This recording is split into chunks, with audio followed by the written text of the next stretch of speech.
అమ్మా, నేను ఆ అబ్బాయిని ప్రేమించాను. పెళ్ళంటూ చేసుకుంటే ఆ అబ్బాయినే పెళ్లి చేసుకుంటా అని మొండిపట్టు పట్టింది. అటు అబ్బాయి సైడు కూడా అదే మొండిపట్టు. దీంతో పిల్లలు ఇష్టపడ్డారని పెద్దలు కాంప్రమైజ్ అయి పెళ్లి చేశారు. అల్లుడు ఓ ప్రైవేటు కంపెనీలో అకౌంటెంట్, కూతురు సాఫ్ట్వేర్ ఇంజనీర్. పైగా ప్రేమ పెళ్ళి. ఇంతకంటే ఓ తల్లికింకేం కావాలి అనుకుంది. కాని ఇంతలోనే కొత్త దంపతుల మధ్య గొడవ. బాబోయ్!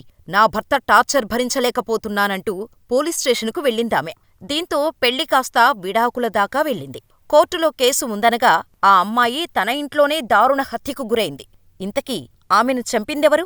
మరీ అంత దారుణంగా పొడిచి పొడిచి చంపేంత కక్ష ఎందుకు?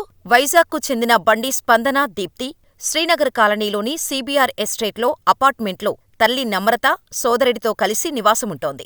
ఆమెకు 2022లో వారణాసి వినయ్ కుమార్ అనే వ్యక్తితో వివాహం జరిగింది. కుటుంబ కలహాలు ఉండటంతో వారు వేరువేరుగా ఉంటున్నారు. స్పందన సాఫ్ట్వేర్ ఉద్యోగినిగా వర్క్ చేస్తుంది. ఇంటర్ చదువుతున్న సమయంలోనే అదే కాలనీకి చెందిన వినయ్ అనే వ్యక్తిని ప్రేమించి 2022లో పెద్దల సమక్షంలో పెళ్లి చేసుకుంది. అతను ఓ ప్రైవేటు కంపెనీలో అకౌంటెంట్. సంవత్సరం తర్వాత భర్త తనను వేధిస్తున్నాడంటూ మియాపూర్ పోలీసులకు ఫిర్యాదు చేసి విడాకులకు అప్లై చేసింది. దీంతో ఆ కేసు కోర్టులో ఉంది. ఇదిలా ఉంటే స్పందన తల్లి నమ్రత ఓ ప్రైవేటు పాఠశాలలో ఉపాధ్యాయురాలిగా పనిచేస్తుంది.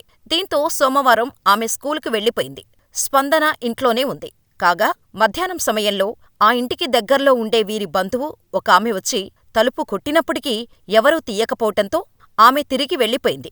సాయంత్రం స్కూల్నుంచి తిరిగి వచ్చిన తల్లి కాలింగ్ బెల్లు నొక్కినప్పటికీ స్పందన తలుపు తీయలేదు. దీంతో ఆమె స్పందన మొబైలుకి ఫోన్ చేసింది. అయినప్పటికీ ప్రయోజనం లేదు. దీంతో స్థానికుల సాయంతో తలుపు బద్దలు కొట్టి చూడగా అప్పటికే హత్యకు గురై ఉంది స్పందన. పదునైన ఆయుధంతో విచక్షణరహితంగా పొడిచినట్టు కనిపిస్తున్నా అక్కడ ఎటువంటి ఆయుధం లభించలేదు. దీంతో పోలీసులు కేసు నమోదు చేసి నిందితులు తెలిసినవారా లేదా అనే కోణంలో విచారిస్తున్నారు. అంతేకాదు అపార్ట్మెంట్తో పాటు పరిసర ప్రాంతాల్లో ఉండే సీసీ ఫుటేజీని సేకరిస్తున్నామన్నారు. కాగా పోలీసులు 3 అనుమానితులను అదుపులోకి తీసుకొని విచారిస్తున్నట్టు సమాచారం.